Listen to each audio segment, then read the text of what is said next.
Hi students, இன்னைக்குள்ள கிளாஸ்ல 11th chemistry unit 5 alkali and alkaline earth metals ல இருந்து biological importance of sodium and potassium பத்தி தான் பார்க்க போறோம். So இந்த biological importance அப்படிங்கிறது நம்ம உடம்புல நிறைய அயான்ஸ் இருக்கு இல்லையா, கால்சியம் அயான்ஸ் இருக்கும், அயன்ஸ் இருக்கு, அதாவது Fe அயான்ஸ் இருக்கும், மெக்னீசியம் அயான்ஸ் இருக்கும், இந்த மாதிரி நிறைய அயான்ஸ் நம்ம உடம்புல பிரசன்ஸா இருக்கு. ஸோ அதுல இந்த சோடியம் பொட்டாசியத்தோட இம்பார்ட்டன்ஸ் என்ன, நம்மளுடைய பாடியில சோடியம் பொட்டாசியம் எதுக்காக இருக்கணும், அதை என்ன ஃபங்க்ஷன் பண்ணுது அப்படிங்கறத பத்தி தான் நம்ம இந்த வீடியோல பார்க்க போறோம்.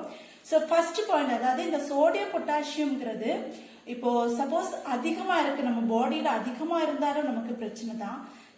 மேக்சிமம் இருக்க வேண்டிய அளவுல இருந்து குறைவா இருந்தாலும் நம்ம பாடிக்கு அது அஃபெக்ட் ஆகும், அதாவது ஆர்கன்ஸ் ஃபங்க்ஷனிங்ல அஃபெக்ட் ஆகும் அப்படின்னு சொல்றாங்க.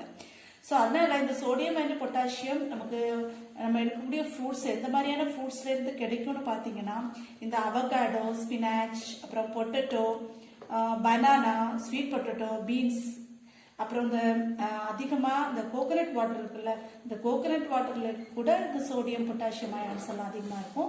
ஸோ இந்த ஃபுட்டெல்லாம் நம்ம எடுத்தோம்னா நமக்கு தேவையான சோடியம் அண்ட் பொட்டாசியம் அயான்ஸ் நமக்கு கிடைக்கும். ஸோ இதோட இம்பார்ட்டன்ஸ் என்ன அப்படிங்கிறது தான் ஃபர்ஸ்ட் பார்க்க போறோம். ஸோ ஃபர்ஸ்ட் இம்பார்ட்டன்ட் என்னன்னு பாத்தீங்கன்னா, monovalent of sodium and potassium, அதாவது இந்த சோடியம் அண்ட் பொட்டாசியம்ங்கிறது நம்ம படிச்சுட்டு இருக்கோம் இல்லையா, ஆல்கலி மெட்டல்ஸ் படிச்சுட்டு இருக்கோம். இந்த ஆல்கலி மெட்டல்ஸ்ல என்ன படிச்சோம், lithium, sodium, potassium, rubidium, caesium, francium படிச்சிருக்கோம் இல்லையா. அதுல செகண்ட் அண்ட் தேர்ட் எலமெண்ட்ஸ் தான் என்னது, சோடியம். இப்போ மோனோவேலண்ட் எதுக்கு சொல்றோம் அப்படின்னா, இப்போ எல்லாமே அது அவுட்டர் மோஸ்ட் கான்ஃபிகரேஷன் எப்படி இருக்கும், 2s1, 3s1, 4s1 எல்லாமே அவுட்டர் மோஸ்ட்ல எஸ் ஆர்பிட்டல்ல ஒரே ஒரு எலக்ட்ரான்ஸ் இருக்கிறதுனால இந்த எலக்ட்ரான் இது ஈஸியா என்ன பண்ணும், டொனேட் பண்ணும். இப்போ டொனேட் பண்ணும் போது இது என்னதான் மாறிடும், இப்ப சோடியமா இருக்கு அப்படின்னா அது சோடியம் பிளஸ் இருக்கும். ஒரே ஒரு எலக்ட்ரான்ஸ் தான் இது ரிமூவ் பண்ண முடியும். ஏன்னா ரிமூவ் பண்ணோம்னா அதுக்கு உள்ளாடி இருக்கக்கூடிய முந்தின ஆர்பிட்டல் என்ன ஆயிடும், ஸ்டேபிள் கான்ஃபிகரேஷன் அட்டைன் பண்ணும். அதனால ஒரே ஒரு எலக்ட்ரான்ஸை ரிமூவ் பண்ணி இது Na பிளஸ் ஆகும். அதே மாதிரி பொட்டாசியம்ங்கிறது அதோட ஒரு எலக்ட்ரானை ரிமூவ் பண்ணி பொட்டாசியம் பிளஸ் ஆகும். அப்போ 1 இருக்கிறதுனால தான் நம்ம இதை என்ன சொல்லுவோம், மோனோவேலண்ட் அயான்ஸ் அப்படின்னு சொல்லுவோம். So monovalent sodium plus and K plus present in biological fluids. Biological fluids அப்படிங்கிறது என்னது, நம்ம உடம்புல இருந்து சுரக்கக்கூடிய லிக்விட் ஸ்டேட்ல இருக்கக்கூடியது, அதாவது உயிரியல் திரவங்கள் அப்படின்னு சொல்லுவோம் தமிழ்ல, பயாலஜிக்கல் ஃப்ளூயிட்ஸ். இப்போ எக்ஸாம்பிள் என்ன சொல்லலாம், பிளட் சொல்லலாம், அப்புறம் அந்த சலைவா இருக்குல்ல அது, அப்புறம் அந்த யூரின், இதெல்லாமே நம்ம என்ன சொல்றோம், பயாலஜிக்கல் ஃப்ளூயிட்ஸ் அப்படின்னு சொல்றோம். ஸோ இந்த மாதிரி பயாலஜிக்கல் ஃப்ளூயிட்ஸ்ல எல்லாம் அதிகமா என்ன அயான்ஸ் பிரசன்ஸா இருக்குன்னா, சோடியம் அண்ட் பொட்டாசியம் அயான் பிரசன்ஸா இருக்கு. ஸோ நெக்ஸ்ட் இந்த சோடியம் அண்ட் பொட்டாசியம் அயான்ஸ் நம்ம பாடியில என்ன பண்ணும் அப்படின்னா, it maintains of ion balance and nerve impulse conduction. அதாவது அயன் பேலன்ஸ் அப்படிங்கிறது நம்ம பாடியில நிறைய அயான்ஸ் இருக்கு அப்படின்னு சொல்றோம் இல்லையா, மெக்னீசியம் அயான்ஸ் இருக்கு, Fe அயான்ஸ் இருக்கும், அதே மாதிரி கால்சியம், சோடியம், பொட்டாசியம். ஸோ இந்த அயான்ஸ் லெவல்ல மெயின்டைன் பண்றது. இப்ப அதிகமா அயான்ஸ் இருக்குன்னு வச்சுக்கோங்க, அந்த அயான்ஸ் என்ன ஆகும்னா நம்மளுடைய கிட்னி அதை ஃபில்டர் பண்ணி எடுத்து, அதிகமா இருக்கக்கூடிய அயான்ஸை கிட்னி ஃபில்டர் பண்ணி எடுக்கும். அந்த கிட்னி ஃபில்டர் பண்றதுக்கு அந்த கிட்னில என்ன ஹெல்ப் பண்ணும் அப்படின்னா, சோடியம் பிளஸ் அயான்ஸ் இல்லைன்னா பொட்டாசியம் பிளஸ் அயான்ஸ். அந்த எக்ஸஸா இருக்கக்கூடிய அயான்ஸை ஃபில்டர் பண்ணி அந்த யூரின் வழியா என்ன ஆகுது, வெளியே கொண்டு வருது. ஸோ இந்த மாதிரி நம்ம பாடியில எவ்வளவு அயான்ஸ் இருக்கணுமோ அதை அயான்ஸை பேலன்ஸ் பண்ணக்கூடிய ஒரு முக்கியமான வேலை செய்யக்கூடியது இந்த sodium and potassium ions. Next nerve impulse conduction. Nerve impulse conduction அப்படிங்கிறது என்னது, இப்போ சப்போஸ் நம்மளே யாராவது டச் பண்ணாங்கன்னு வைங்க, அப்ப நமக்கு உடனே என்ன பண்ணோம், நமக்கு ஒரு உணர்வு வரும் இல்லையா, என்ன யாரோ டச் பண்ணிருக்காங்க அப்படின்னு ஒரு உணர்வு நமக்கு கொடுக்குது இல்ல. அது எப்படி, அந்த நர்வு வழியா தான் அது நமக்கு நம்ம பிரெயினுக்கு போகுது. அந்த இது இப்போ ஏதோ ஒன்று நம்ம உடம்புல ஏதோ ஒன்று கடிச்சிருக்கு, இல்லை ஏதோ டச்சா இருக்கு அப்படிங்கிற அந்த ஒரு சிக்னல் நம்ம பிரெயினுக்கு கொண்டு போகுது இல்லை, அதுதான் நம்ம என்ன சொல்லுவோம்னா நர்வ் இம்பல் கண்டக்ஷன். ஸோ அந்த சிக்னலை டிரான்ஸ்மிட் பண்றதுக்கு, அந்த கண்டக்ஷனை இது பண்றதுக்கு முக்கியமான யூஸ் பண்ணக்கூடிய அயான்ஸ் இல்லைன்னா முக்கியமான ஒரு ஃபங்க்ஷன் பண்ணக்கூடியது யாரு, sodium and potassium ions. So next வந்துட்டு நம்மளுடைய உடம்புல இந்த பொட்டாசியம் அண்ட் சோடியம் அயான்ஸ் எவ்வளோ கிராம் இருக்கணும் அப்படின்னு பார்த்தோம்னா, இப்போ 70 kg இருக்கக்கூடிய ஒரு மேனா இருக்குன்னா அதுல சோடியம் அயான்ஸ் எவ்வளவுனா 90 கிராம் ஆஃப் சோடியம் அயான்ஸ் இருக்கணும், பொட்டாசியம் 170 கிராம். இப்ப இத அதர் எலிமெண்ட்ஸ் அதாவது அதர் அயான்ஸ் நம்ம கம்பேர் பண்ணும்போது இப்ப Feங்கிறது ஒரு 5 கிராம் இருக்கணும், காப்பர்ங்கிறது 0.0 கிராம்.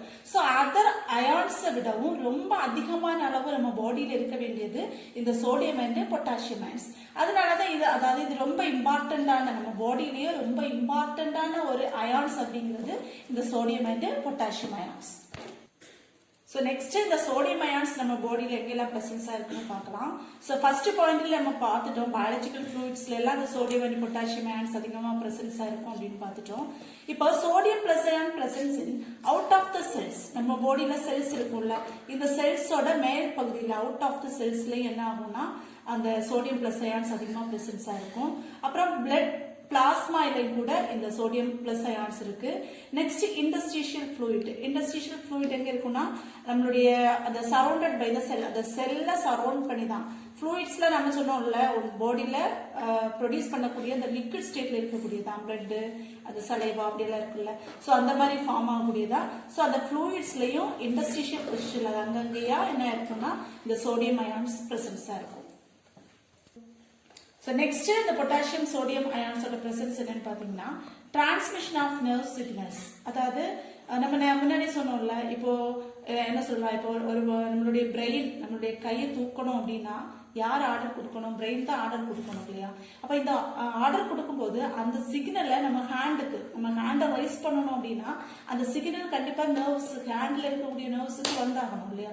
அப்ப அந்த பிரெயின் ஆர்டர் கொடுக்கக்கூடிய அந்த சிக்னலை இந்த ஹேண்டுக்கு கொண்டு வரக்கூடிய அந்த டிரான்ஸ்மிஷன், அந்த சிக்னல்ஸை டிரான்ஸ்மிட் பண்றது, நர்வ் வழியா டிரான்ஸ்மிட் பண்றதுக்கு ஒரு முக்கியமான அயான்ஸா இருக்கக்கூடியது நம்ம பாடியில இருக்கக்கூடிய sodium and potassium ions.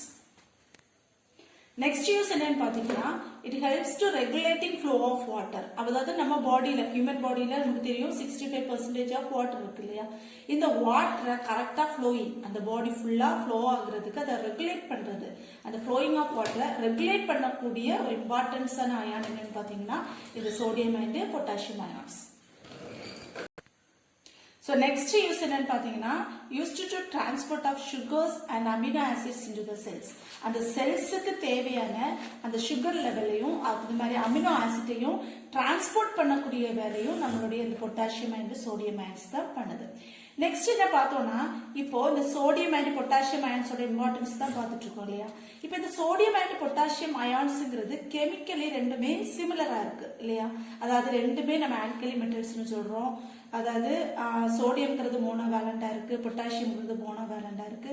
So chemically பார்க்கும்போது ரெண்டுமே சிமிலரா இருந்தாலும் நம்மளுடைய பயாலஜிக்கல் ஃபங்க்ஷன்ஸ்ல பார்க்கும்போது இது ரெண்டுமே இதோட ப்ராப்பர்ட்டில கொஞ்சம் டிஃப்ரெண்டா இருக்கு.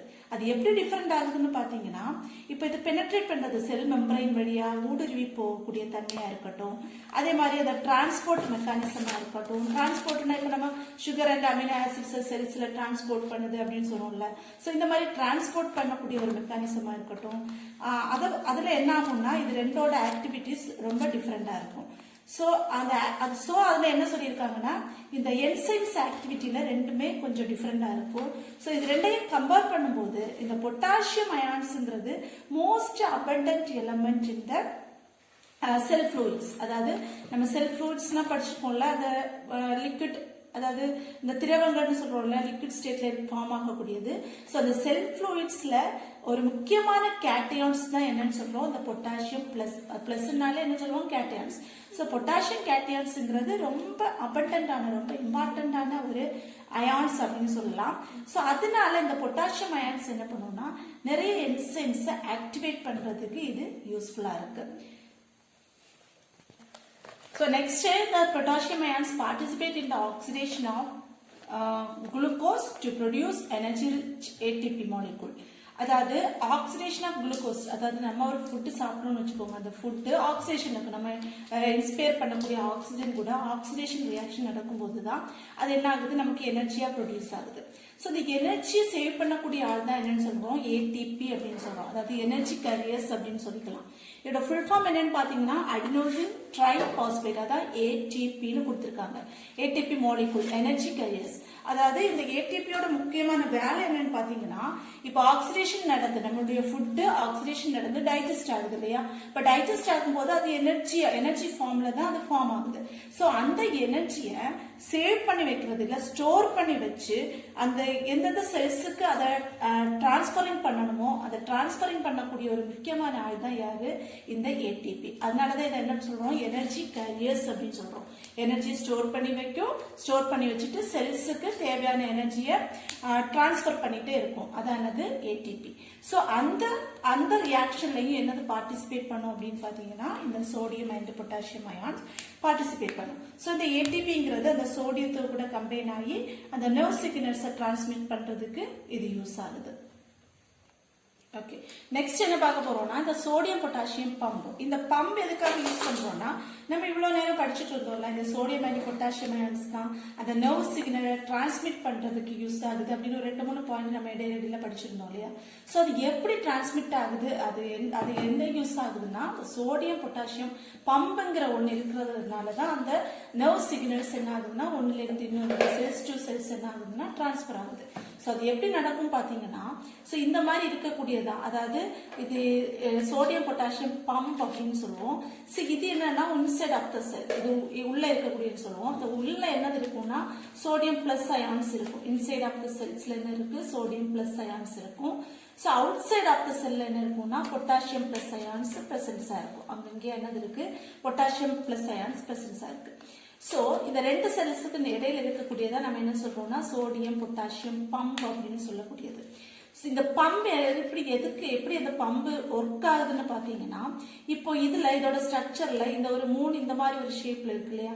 இது நம்ம என்ன சொல்லுவோம்னா சோடியம் அயான்ஸ் அக்செப்டார் அப்படின்னு சொல்றோம். ஸோ இது ஓப்பன் ஆகும்போது, இந்த பக்கம் ஓப்பன் ஆகும்போது இங்க இருக்கக்கூடிய சோடியம் பிளஸ் அயான்ஸ் எல்லாம் என்ன ஆகும்னா இந்த அக்செப்டார்ல போய் ஒட்டிட்டு அதுக்கப்புறம் என்ன ஆகும்? இது ஒட்டுனதும் என்ன ஆகும்? இந்த பகுதி என்ன ஆகும்னா க்ளோஸ் ஆயிடும். ஸோ இந்த பகுதி க்ளோஸ் ஆகும்போது இந்த பக்கத்துல என்ன ஆகும்னா ஆட்டோமேட்டிக்கா ஓப்பன் ஆயிடும். அப்போ ஓப்பன் ஆகுற அந்த டைம்ல என்ன ஆகும்னா இந்த அக்செப்டார்ல ஒட்டிட்டு இருக்கக்கூடிய சோடியம் பிளஸ் அயான்ஸ் எல்லாம் அப்படியே அவுட் சைட் ஆஃப் த செல்ஸுக்கு போயிடும். அந்த டைம்ல இங்கு பொட்டாசியம் பிளஸ் அயான்ஸ் ரிசெப்டார் அப்படின்னு சொல்லுவோம். ஸோ அந்த டைம்ல இங்க என்ன ஆயிடும்னா இந்த 2 ரிசெப்டார் இருக்கு. இந்த 2 ரிசெப்டார்லயும் இந்த பொட்டாசியம் பிளஸ் அயான்ஸ் வந்து ஸ்டிக் ஆயிடும். சோ இந்த சோடியம் பிளஸ் அயான்ஸ் வெளியே போய் பொட்டாசியம் பிளஸ் அயான்ஸ் உள்ள வந்த உடனேயே இந்த பகுதி திரும்ப என்ன ஆயிடும்னா க்ளோஸ் ஆயிடும். அப்ப இந்த பகுதி க்ளோஸ் ஆனதும் ஆட்டோமேட்டிக்கா என்ன ஆயிடும்னா இந்த பகுதி ஓப்பன் ஆயிடும். அப்ப ஓப்பன் ஆகும்போது இந்த ரிசெப்டார்ல இருக்கக்கூடிய potassium plus ions inside of the செல்லுக்கு வந்துடும். இந்த மாதிரி சோடியம் பிளஸ் அயான்ஸ் வெளியே கொண்டு போகுது, பொட்டாசியம் பிளஸ் அயான்ஸ் உள்ள கொண்டு வருது. இதனாலதான் நம்ம இது என்னன்னு சொல்றோம்? சோடியம் பொட்டாசியம் பம்ப் அப்படின்னு சொல்றோம். சோ இதுக்கு கொடுக்கக்கூடிய எனர்ஜி யாரு கொடுக்குறாங்க? எங்க இருந்து எனர்ஜி கிடைக்குது அப்படின்னா அந்த ஏடிபின்னு படிச்சோம்ல எனர்ஜி கேரியர்ஸ், அது கொடுக்கக்கூடிய எனர்ஜினாலதான் இந்த பம்பிங் சோடியம் பொட்டாசியம் இந்த பம்பிங் இங்க நடக்குது. சோ இப்படி அது சோடியம் பொட்டாசியம் வெளியே போகுது, சோடியம் வெளியே போகுது, பொட்டாசியம் உள்ள வருது. இந்த மாதிரி வரும்போதுதான் அந்த நர்வ் சிக்னல்ஸ் எல்லாம் ஒரு செல்ல இருந்து இன்னொரு செல்லுக்கு என்ன ஆயிட்டே இருக்கும்? டிரான்ஸ்மிட் ஆயிட்டே இருக்கும். ஸோ இதோட இம்பார்ட்டன்ஸ், இந்த சோடியம் பொட்டாசியத்தோட இம்பார்ட்டன்ஸ், அதாவது இந்த பம்போட இம்பார்ட்டன்ஸ் என்னன்னு பாத்தீங்கன்னா, நம்மளுடைய ஹார்ட் பம்ப் இருக்குல்ல, அந்த ஹார்ட்ங்கிறது என்ன ஆகும்? சுருங்கி விரியும்னு சொல்லுவோம் இல்லையா? கான்ட்ராக்ஷன் அண்ட் எக்ஸ்பான்ஷன் நடக்கும். சோ இந்த சோடியம் பிளஸ் அயான்ஸ் அந்த ஹார்ட்டுக்குள்ளாடி, அந்த ஹார்ட் பம்புக்குள்ளாடி போகும்போது தான் அந்த ஹார்ட் என்ன ஆகும்னா கான்ட்ராக்ஷன் நடக்கும். இப்போ ஹார்ட் கான்ட்ராக்ஷன் நடக்கணும் அப்படின்னா கண்டிப்பா அங்க சோடியம் பிளஸ் அயான்ஸ் உள்ள போகணும். புரியுதுல்ல? அப்ப இது போகும்போது என்ன ஆகுது? ஹார்ட் கான்ட்ராக்ஷன் நடக்கும். அதே மாதிரி பிளட் பிரஷரை மெயின்டைன் பண்றதுக்கு ஒரு முக்கியமான இம்பார்ட்டண்டா இருக்கக்கூடியது, ரொம்ப இம்பார்ட்டண்டான ஒரு அயானா இருக்கக்கூடியது என்னது? இந்த சோடியம் பிளஸ் அயான்ஸ். அதுக்கப்புறம் பாத்தீங்கன்னா கிட்னி ஃபங்க்ஷன். இப்போ ஆல்ரெடி நம்ம சொல்லிட்டோம்ல, கிட்னி ஃபங்க்ஷன் என்ன ஆகுதுன்னா நம்ம பாடியில இருக்கக்கூடிய எக்ஸஸ் அயான்ஸ் ஏதாவது பிரசன்ஸா இருக்கும்னா அதை அந்த வாட்டர், அதாவது இந்த யூரின் சொன்னோம்ல, சோ அது வழியா என்ன ஆகும்? ரிமூவ் பண்ணும்.